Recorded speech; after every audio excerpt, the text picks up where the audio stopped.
Hey everyone, welcome back to the Whirling Circles Internal Martial Arts Podcast.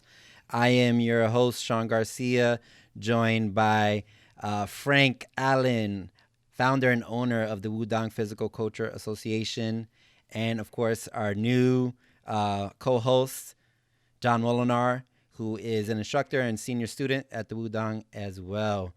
How y'all doing this week? I'm fine. I'm good. I happy to be done with work for a couple days. So, and New York is starting to warm up. Maybe are we going to stop having snow for a minute? No, it's coming again. Okay. Yeah, I think you're scheduled for some this week. Maybe today, right? I'm not even sure. It's one of these days. No, we have this. I live on the top floor of an apartment building, and there's some kind of leak whenever the snow melts. And, the landlord is, dragging their feet to fix it, really fix it. So they've been like patching it up, and it's still leaking, and it's like going into my daughter's room. It's a pain in the butt. So I'm ready for the snow to be over as well, so we can get through that. I'm always ready for the snow to be over. How's the training space look? And it's not ready. Yeah. Let's put it that way. But I saw enough snow in my youth the last 2 or 3 lifetimes, so I don't really need any more. Yeah, I feel like when you're a kid, you're like all about the snow, and then as you get older, especially in New York, you're just like, I'm tired of the snow. Snow is way better when you're not in a city. In a city, there's not usually like nice big open spaces. I mean, yeah, as a kid growing up in the woods, it's like awesome. You step out your door and the whole place is a playground. But New York, you've got to like go to a public park, and then every other kid in the entire city is at that park. Not so good. And then lots and lots of like New York snow in the streets. Yes. No, yeah, for sure. Yeah, I'm over it. But my daughter's still into it, so I was over it by the time I left Maine at 17. A lot of snow in Maine, I'm sure. It varied drastically. I mean, we had some winters that didn't even start till January, and we had some winters that start November and go to April. So. Yeah, but then it takes forever to melt in most places, right? You have it all the way through May usually. Mounds of snow still melting, kind of thing. They generally melt in April. We had 4 really distinct seasons. So when spring got going, but it could easily run from late November to mid-April. Late November, yeah, early April, easily. Cool. All right, so let's get into it. Oh, before we get into it, just want to mention that our YouTube channel has been getting some pretty good traffic, and we appreciate everyone who has been checking out the videos, sharing the videos. We saw a little bump in viewership and subscribers, so thank you to everybody who's been supporting that. And if you can, and if you haven't already, if you just listen to the show in the audio format, definitely check out the video format as well on our YouTube channel. You can see for the past couple of weeks that I've been looking like Casper the Friendly Ghost, as Frank was describing, because I'm getting too much light in my camera. But nonetheless, the videos are cool to watch. So definitely check out the YouTube channel, subscribe, share it, and all that good stuff. This week, we're going to be digging into the topic of Qi. What is it? How does it affect your martial arts training? Does it affect your martial arts training? How much of it is overemphasized in some trainings? We'll get into it. But a discussion on Qi, and this is a topic I think a lot of people are interested in, especially in the West, where it seems like such a foreign and taboo kind of thing, sometimes over mystified, but we can get into it. So Frank, you want to describe what Qi is and where it comes from and how it can be, grasped by the human mind? Well, Qi is life force energy. Qi is that energy that you have because you are alive. And the day that you run completely out of qi is called death. So it's extremely, extremely important for health and longevity practices, which should be based on gathering, storing, flowing freely of the qi in your body. As far as qi and martial arts, in my 40 whatever years, 46, 47 years of doing internal martial arts, I've over the time I've had a lot of different attitudes, a lot of different teachers, and gone over and over again. And I've decided that basically, outside of having a healthy body is always good to fight with, that chi doesn't have too much to do with your fighting. That the whole chi and fighting thing is fairly overplayed. Now, like I said, it's what chi conservation, chi flowing, and whatnot keeps you healthy. And a healthy body is really good for practicing martial arts.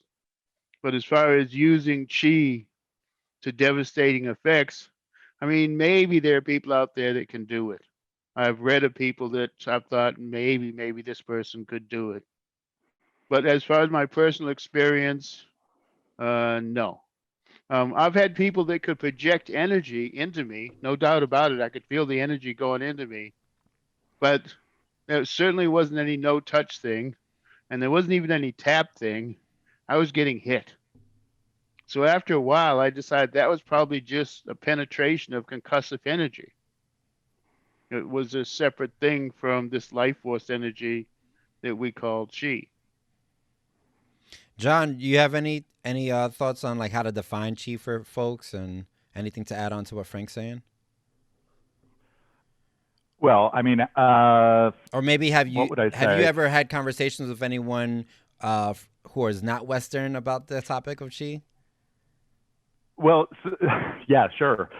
We've had chi comes up when we're on trips in China for sure, and uh, it's one of those funny things because like the younger generation of the Chinese, especially if they're, I mean, if they're not in the martial arts world, they're like, yeah, old stuff for old people in the park. They're completely uninterested. It's ridiculous. They have no interest in this whatsoever.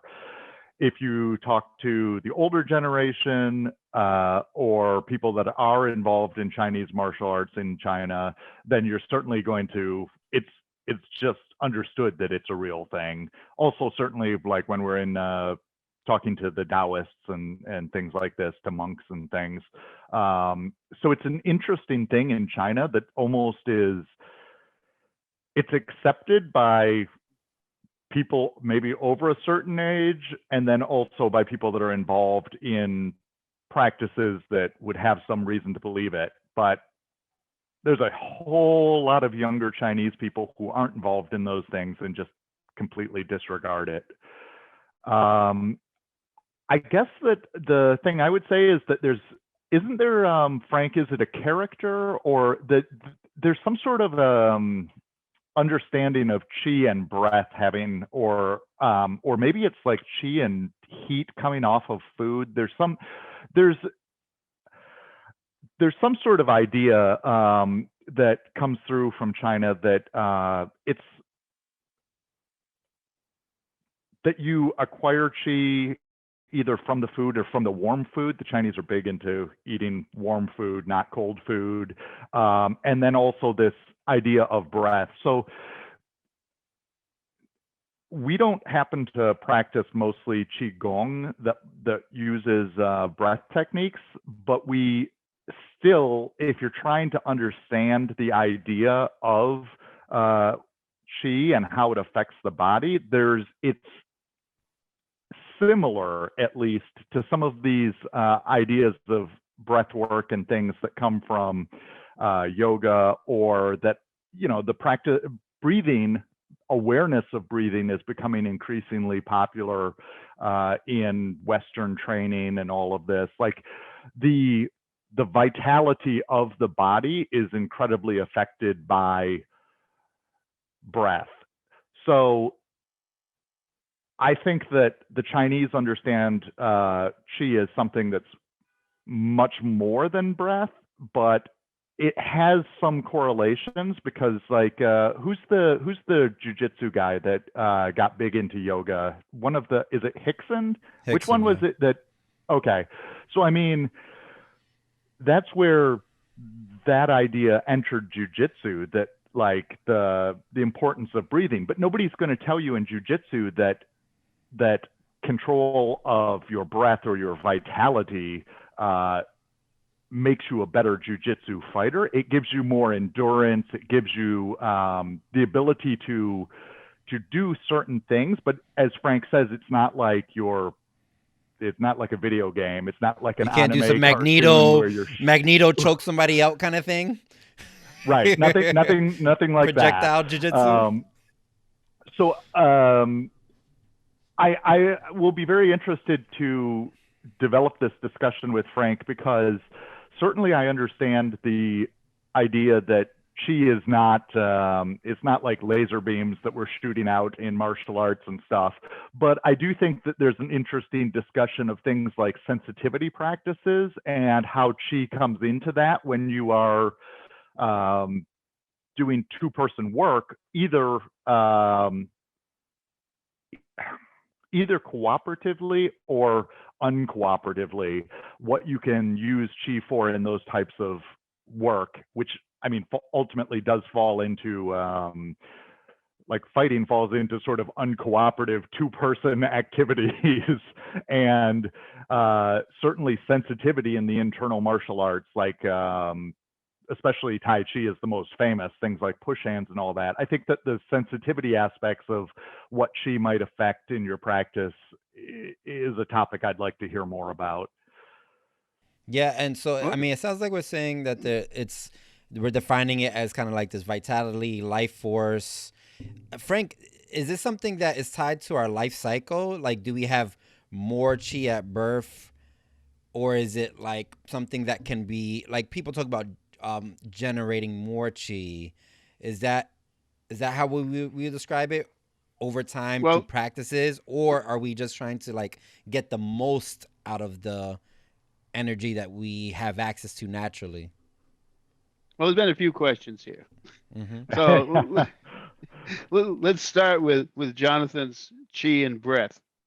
Like most things in Chinese, there are different ideologies of this. Some will say chi is energy. Some will say chi is breath, and it'll have both schools. And then you have the schools that mostly I've been in that say chi is your energy, but there are two different methods of working with it. One is that you control your breathing patterns and the breath will lead the chi.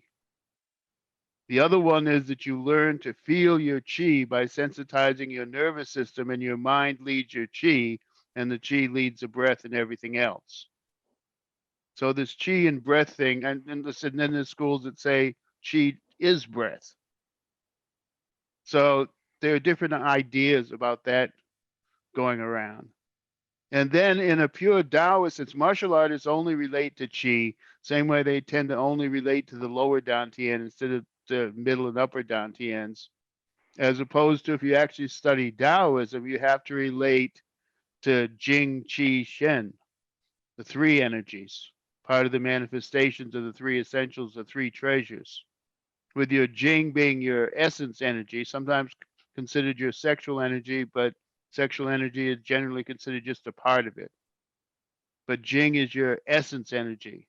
And then Qi is your life force energy, and Shen is your pure spirit. And you have all three, and you're trying to, in a lot of Taoist practices, what you're trying to do is develop all three and then eventually lead it to being all Shen. Now, to get the Shawn's thing, you have prenatal chi and postnatal chi. Prenatal chi is the absolute pure chi that begins as a mix of chi of the baby and the mother.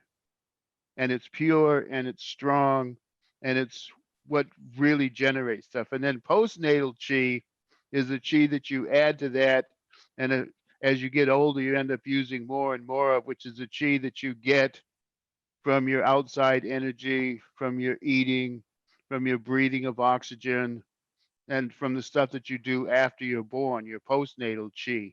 And again, a lot of Taoist practices are about developing as much prenatal chi as possible, maintaining as much prenatal chi as possible, trying to learn to transpose postnatal chi into prenatal chi, because the idea is the more prenatal chi you have, the more vitality, strength, and longevity that you are developing.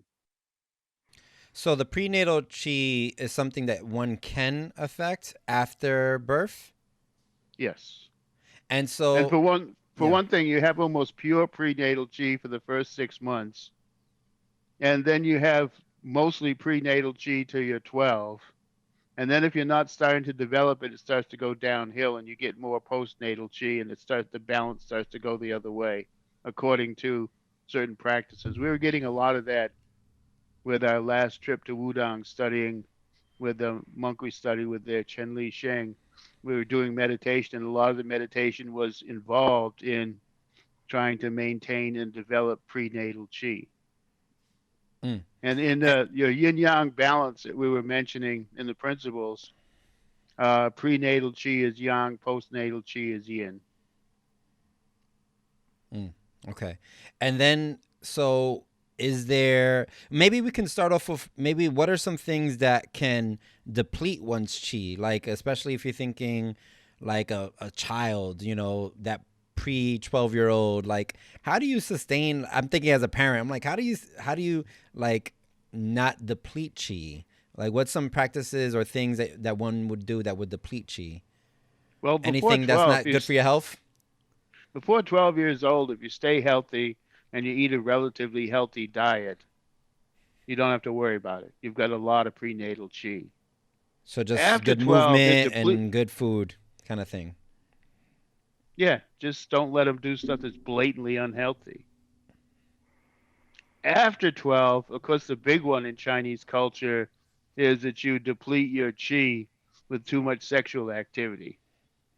That there are practices as to how to maintain your chi and how to gather chi while doing sex. But if you don't know them, your basic sexual practices are noted as just blowing out your prenatal chi.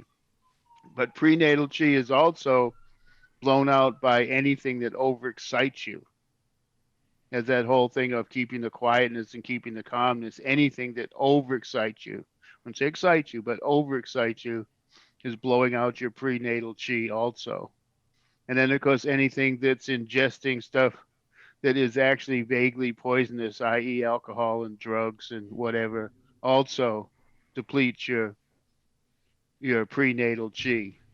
Now, it doesn't mean that you have to become a saint. It means you have to develop ways to develop and reintroduce and work on your prenatal chi so that you can enjoy life and still know how to balance this stuff out. But as far as just going for it and living a raucous life, that's blowing out the prenatal chi. Mm. Frank, an example of that would be the. So I'm terrible with Chinese names. Please forgive. But our Taoist teacher, he's he is a Taoist monk, but he also is married and has children, and he's at least had a drink or two with us at one point at a banquet, Mm-hmm. hasn't he? So it's Oh not. I yeah. mean, even someone who really is deeply involved in these, in the sort of this understanding and this working with chi practices, uh, still has room for some things that are not perfect behavior theoretically. Well, it depends. There are different schools of Taoism. As I said, some of them completely antithetical to each other. And there are schools of Taoism which you should live a natural life, because trying to be a natural person involves this kind of stuff. And then there are other schools of Taoism that you could should be a complete recluse and only do the super healthy stuff. I mean, I wish I could remember his name, but there's a story of the Taoist priest and wise man who went to see Genghis Khan. Genghis Khan called for him when he was on a campaign, and the guy traveled like thousands of miles by foot to reach Genghis Khan and teach him. And when he got there, he started teaching him. And the story goes that Genghis Khan would have become a complete Taoist. And although the Yuan dynasty, as it was, the Mongol dynasty did a lot for promoting Taoism, it would have been the number one thing, and all the Mongols today would be Taoists if that guy had been from one of the schools that, like our guy Chen Li Sheng was, but he wasn't. He was from one of the schools where, for starters, you were supposed to be completely abstinent of sex. And apparently, Genghis Khan said to him, oh, I like your teachings and I like your philosophy and I like everything, but this no sex thing just isn't going to do it. Sorry, I guess I'll stick with my Mongolian gods because I'm not getting involved in this no sex thing. So if it had the proper sect of Taoists that had gone to Genghis Khan, the whole Mongolian thing would have become Taoist. So you always got to remember Taoism is wide, amorphous, and says almost everything. You can, it's like people and culture and countries in general. They're all different aspects of it. And obviously, our guy Chen Li Sheng belongs to, well, he belonged to the Zhuan Wu sect, which is, the patriarch of Wudang Mountain, but he's also the god of martial arts. So obviously, the sect that he's in, it's quite all right for a priest to get married and have children and live a normal life because a lot of Taoism says the idea is to be a natural person. But then you get into the ideology of what is a natural person. And as I said, different sects, different schools have different ideas of that.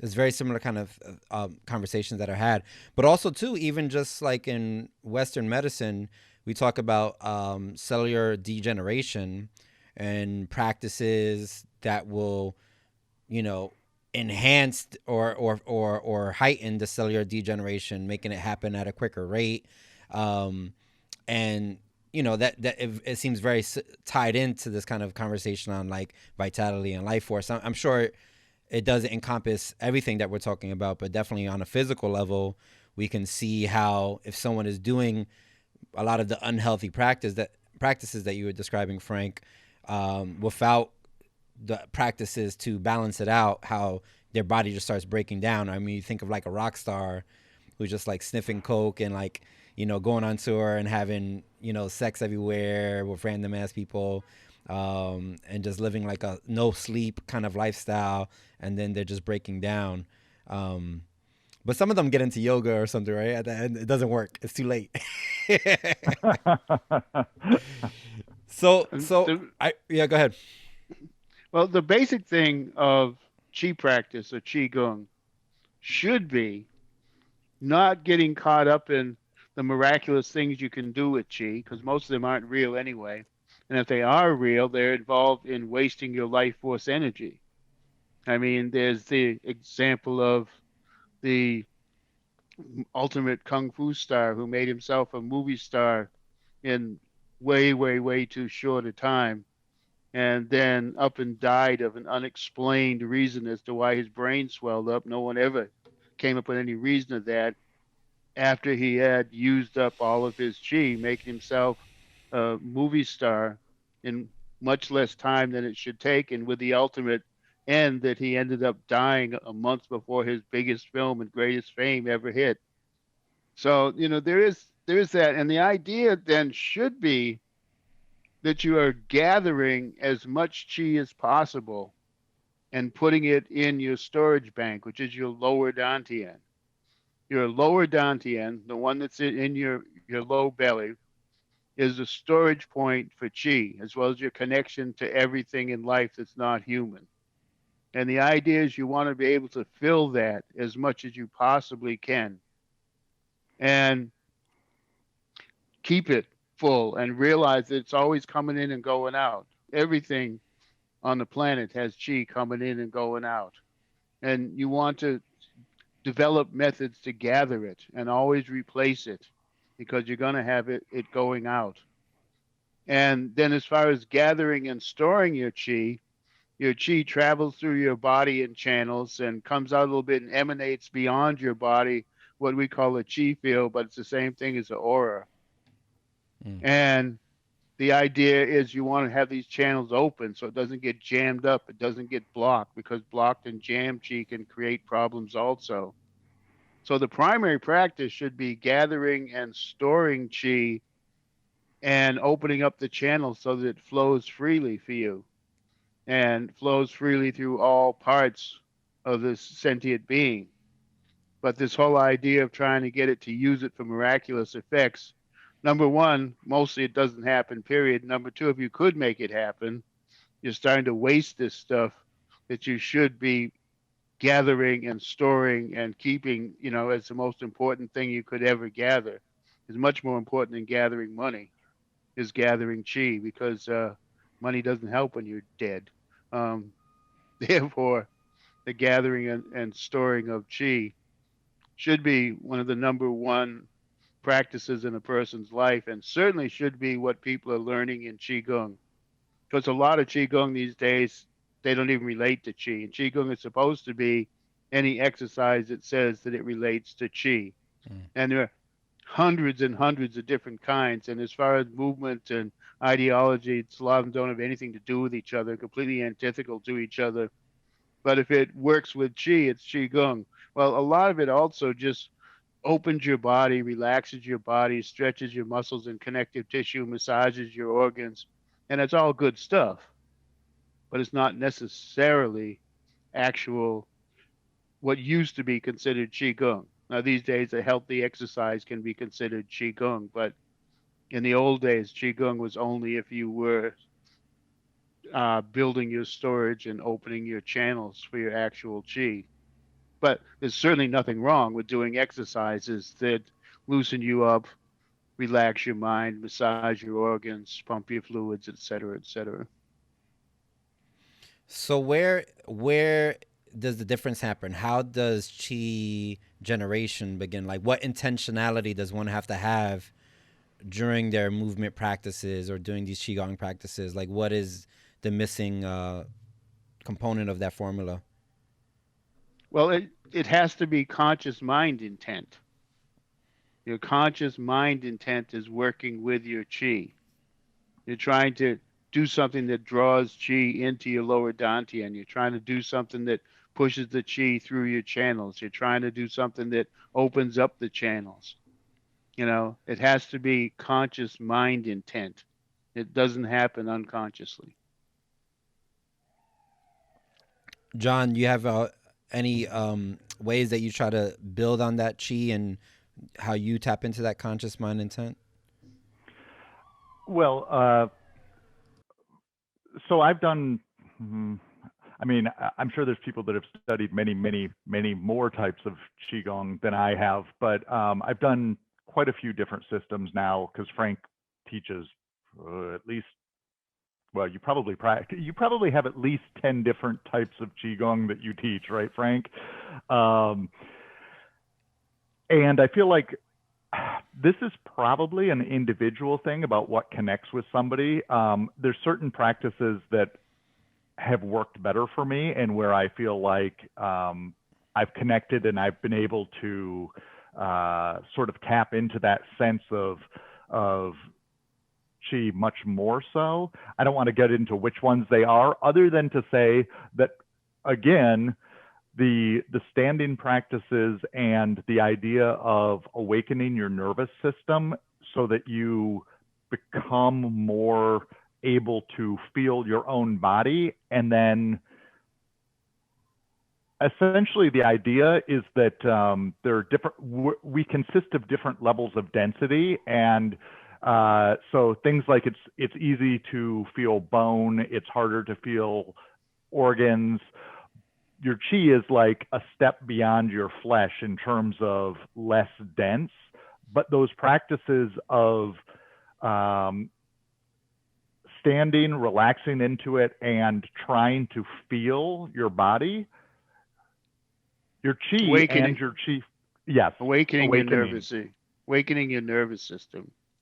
For me, I think this is the most bang for the buck that anybody can do, especially because most people don't focus, they don't give it enough to really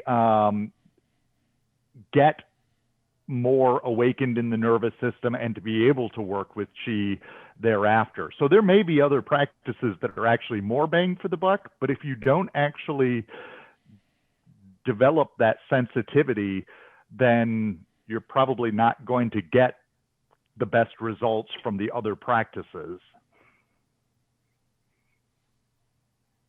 When we're speaking of chi, by the way, before we're done, we can't leave in this day and age without mentioning that one of the worst things that you can possibly do is convince yourself that you're doing miraculous martial arts with chi. And also, it's not that hard to convince your students that you're doing miraculous stuff with chi. I've mentioned before this whole thing of internal hydraulic compression power, strictly body mechanics being passed off as chi. But there's also a lot of group hypnotism that's done almost unconsciously by both parties so that the students will react as they're taught that they should react, as they're taught what they should feel, as opposed to what's actually happening.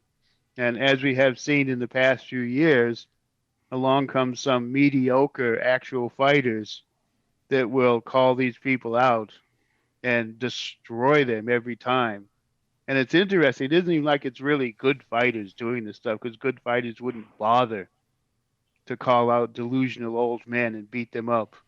The very first one that happened was really ridiculous. This guy, Mad Dog, the MMA representative, taking, I don't even remember the Tai Chi guy, but if you looked at it closely, Mad Dog was a self trained MMA fighter, and the other guy had created his own Tai Chi system. They didn't either of them represent anything. And you know the guy that was used to punching and kicking and getting hit proceeded to immediately beat up the guy that wasn't, which then happened over and over again. By the way, I did quietly hear this thing once. This Mad Dog at one point decided to go to either a Sanda or MMA gym. I think it was a Sanda gym in China and see how he stood up to the young Sanda guys. And three of them in a row beat the crap out of him. He realized that he better stick to fighting delusional old men because fighting young fighters wasn't working for him. And other guys have done it too. I mean, recently I had friends that actually studied with this guy Ma, and they said his qigong was really good and his chi na was really good, but it never had anything to do with combat sports, and he wasn't particularly a striker. And all of a sudden, he starts to believe his own hype and fight. As I understand it, it was a kickboxer of a low level who was already like pushing 50 or 50 himself. And you see Mob bounces up and down like a rabbit three or four times. The guy hits him twice, and I don't know, it took him a long time to wake him up. Long time. And theoretically, he got destroyed in China because here it was, oh, another one of those guys. But for whatever reason, the Chinese press really, really dogged him. And I heard that he had gone home and home was Zhengzhou. Jonathan, you know how bad that is. He'd gone home to Zhengzhou Oh, and retired from martial arts completely and was just living in his sort of, we've been there, bizarre little factory town with nothing that exists only in Westerners' mind because it's a train stop to go to either Chen Village or Shaolin Temple. So Westerners go there for that. It's a train stop for those two Transient places. And spot. believe you me, if you could avoid it, you would avoid it. And he's sort of back there. But in general, there's nothing worse than believing your own hype. I mean, even Mike Tyson knew better than to do that. Uh, in his famous street fight on 125th Street with Mitch Green, uh, he was, he came out of a tailor shop, a leather tailor shop, and Mitch was waiting for him. And Mitch had been the very first guy to go the distance with Tyson. That's why he figured he deserved a rematch. He's the first guy to go the distance with Tyson. but Mitch wasn't ranked or anything. It would have been going down. And Mitch starts with Tyson in the street, and Tyson bloodies him, knocks him down, knocks him dazed. But Tyson was streetwise enough to when Mitch went to his car and threw open the trunk and started looking for stuff, Tyson got out of there because the stuff very easily could have been a gun. Case in point, though, he was coming out of the leather shop getting a jacket that he had just made that had the leather words across the back that said, "Don't believe the hype." That's what he was doing there in the first place, was picking up that jacket. So, even Mike Tyson knew better than "Don't believe the hype." And it's showing up over and over again. There's nothing worse than believing your own hype and getting your students to react to cheese stuff that you're doing and then thinking that you can do it with someone else is started getting a lot of sort of delusional old guys hurt in China. Hopefully they'll get over it and that'll come to a halt because it doesn't do much for the people that are actually teaching internal martial arts either, for this rep to be out there of, oh, the great masters are getting beat up by mediocre sport fighters. Well, they starters, they aren't the great masters. And secondly, they're doing stuff that is not realistic. Well, yeah, and for those who But don't know, there's like tons of YouTube videos of like these chi fighters, people who are just like swinging their arm and someone bounces, 10 feet across the room. So definitely check out those videos because, it's hard to believe like the level that people will go to. I mean, I've been in Chinese martial arts space where, legit fighters, but there was a lot of that, chi projection stuff going on, and it always rubbed me the wrong way. There was a lot of like that group hypnotism stuff that you're talking about, and a lot of people getting caught up in the moment kind of thing, and just it feeling like it had no. First of all, it felt like it had no real purpose in the space. Like it wasn't anything that someone would do on a regular basis. It was just like for show, once or twice a year, and I'm just like, all right, this doesn't seem right. But there definitely was a lot of conversation on qigong and practices to hold on to one's vitality and all this kind of stuff. I wanted to ask though, you did talk about through contact that there is potential energy transfer, and I know there's a lot of Eastern bodywork practitioners who talk about using some kind of chi transfer through body work.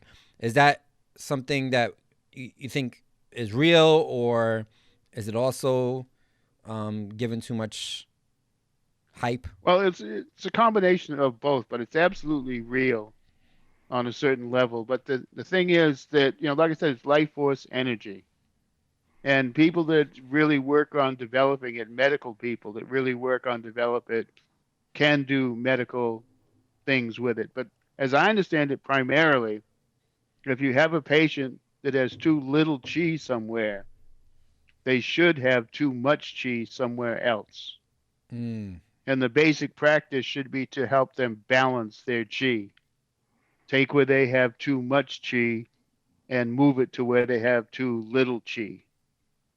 And there are apparently practices that people that have really, really worked with this stuff on a medical level can actually, through touching, give people some of their chi. But it's life force energy.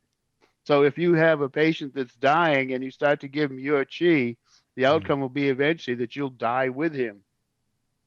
So it's not really a good idea. But it seems to, and I'm not that versed in it. Medicine's not my thing. But it seems to work in medicine, whereas it doesn't seem to work in martial arts. And then on the other end, you have simple facts like everybody knows that the Asians, particularly the Chinese, developed acupuncture as a way of doing needles to redirect chi for health practices. Well, apparently, the ancient Africans and the ancient Native Americans had the same thing. Native Americans are famous for using porcupine quills for the needles. And none of the points in the systems correlated. There are probably other ancient cultures that had the same thing. None of the points correlated among the three systems. but they all had equal results among their own population. Um, Interesting little factoid there. Yeah. Yeah. But a lot of it is the mind can be very healing if it's convinced it's supposed to heal. But definitely healers do some amazing stuff with chi. But it seems like they're few and far between the people that can actually do it. If there were a lot of Mm. people that could do it, a lot of major diseases would be starting to disappear that they aren't. So some people can do some fairly amazing stuff with chi medicine, but it seems to be a rare and gifted person that can Yeah. actually do that. Well, there's probably also too a lot of the, especially in the West, which dominates the pharmaceutical production of the world. There's not a lot of emphasis on integrating some of these older practices into more modern medicine, right? There's a lot of pill popping kind of thing, which is nothing wrong if you have to take medicine for whatever purpose, but this kind of integrated approach where you're bringing in these long tried and true practices from different cultures in the world and integrating it with modern medicine. I think would be probably the better approach, but I think that also has a lot to do with why it people probably don't invest the time into developing the practice because it's not going to sustain their life. Like there's not a lot of money in it. Like if you open up alternative health practice in New York City, I mean, like it's really hard to make any money. Most insurances don't cover it. Acupuncture is the only thing that's covered by some insurances. So that I think that has a lot to do with it in this modern day and age, right? It's not like a fruitful kind of trade. John, you were gonna add something to that? Here, I mean, in Oh, Beijing, you can make a lot of money with a good clinic that does traditional medicine.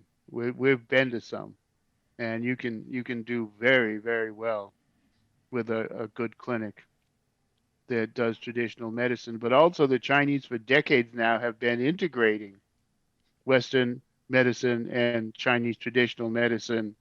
And in general, what it appears is that you can't beat Western medicine for anything that's traumatic and fast and, will kill you fairly quickly. But traditional Chinese medicine seems to work better on the slow, chronic problems. mm, And the Chinese have been integrating those two and working with those two for decades and decades now, as well as they have, you know, groups and hospitals that are just Western medicine, and they have clinics and groups that are just traditional medicine, but they got a lot of people working on integrating the two.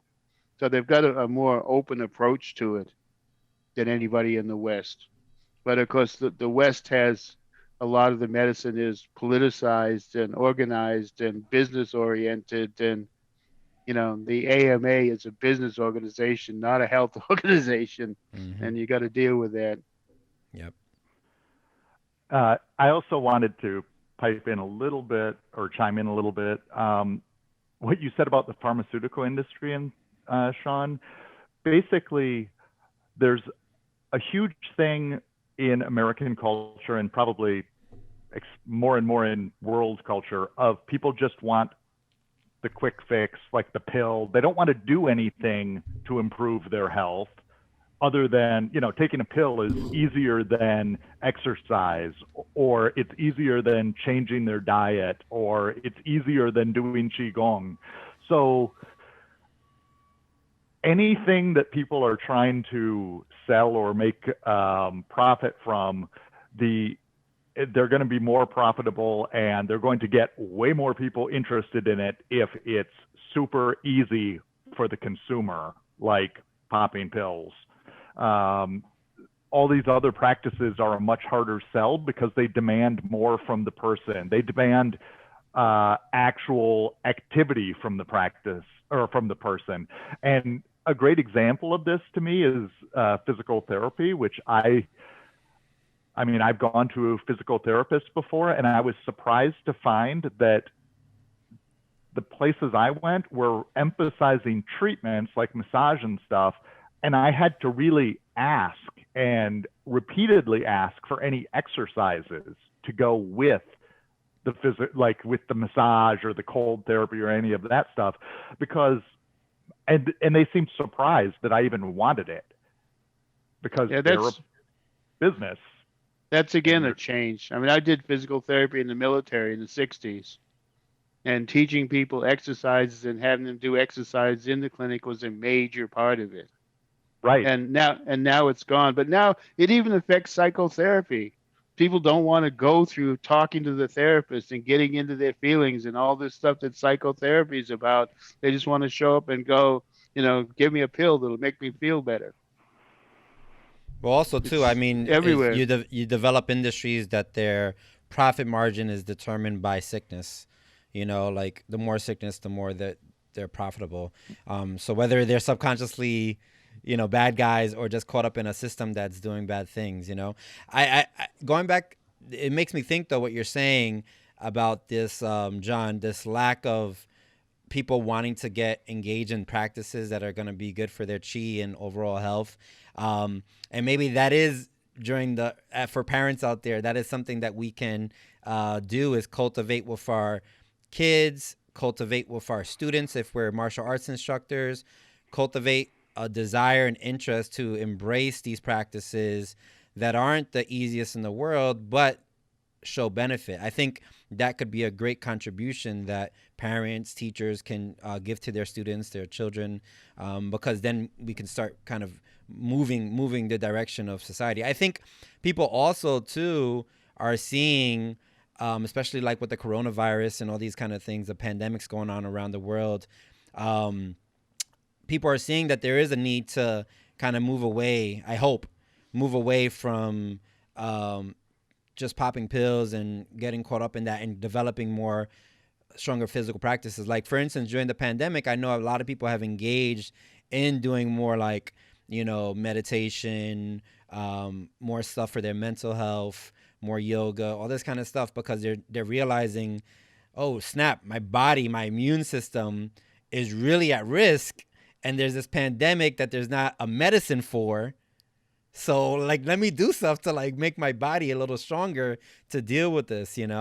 Um, Unfortunately, it takes almost 500,000 people to die, but hopefully there can be some lessons from that. Well, with children, for starters, it's get them active to begin with. Get them off the phone. Pull them away from the video games. Get them to go out and play for openers. Get them with a little bit of fresh air and a little bit of physical exercise would be the place to start. And from there, maybe you can move into concepts of what kind of exercise or what kind of play and what's healthier and what isn't healthier. But first, you got to get them moving in general, because more and more of the world is just becoming sedentary, and everything's about let it happen in front of me instead of I have to do it.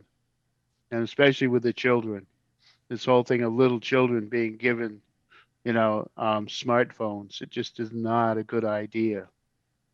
But it takes a certain amount of strength of character to hold out against the kids these days, because they're so adamant that everybody else is doing it. Everybody else has a phone. Everybody else plays video games all the time. And you got to try and set an example too. They claim that they used to say the most important thing to get your kid to read was to read to them. Now they're saying the second most important thing to get your kid to read is to read to them. The most important thing is for them to see you reading. And, so you got to set examples. If a parent's all the time on the phone and all the time doing video games, there's no way they're going to tell the kids to do the opposite when the kids see them doing that. Because your kids will rarely do what you tell them to do, but inevitably they'll end up doing the stuff they saw you doing. And that's a hard, cold fact. Meanwhile, G development, it's important for health. It's really important.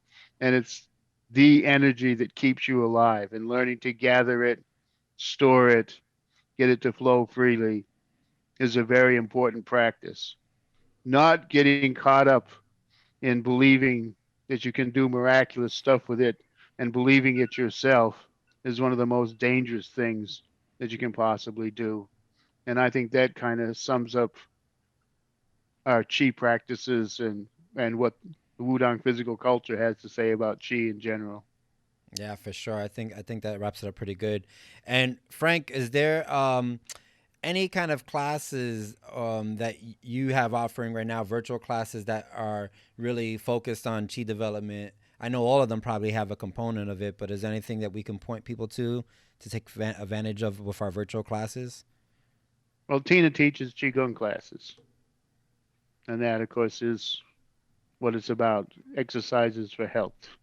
And then the internal martial arts all have a qigong component to them. So any of that will work. But specifically, Tina's qigong classes, where she teaches a lot of classical qigong, like the 8 pieces of brocade and the Bagua qigong practices and three treasures qigong and things like that. And she's developed a specific earth qigong for women, which she doesn't teach that much because she doesn't want to exclude the men. And when she does that, they are excluded because they don't have the physical makeup. But all of those are really good, and she's a really excellent qigong teacher. In fact, I kind of leave that to her these days. Awesome. Cool. Yeah. And we'll have in our notes, as always, contact information to contact Tina if you're interested in taking any virtual classes, finding out about the current schedule that is being offered by the Wudang.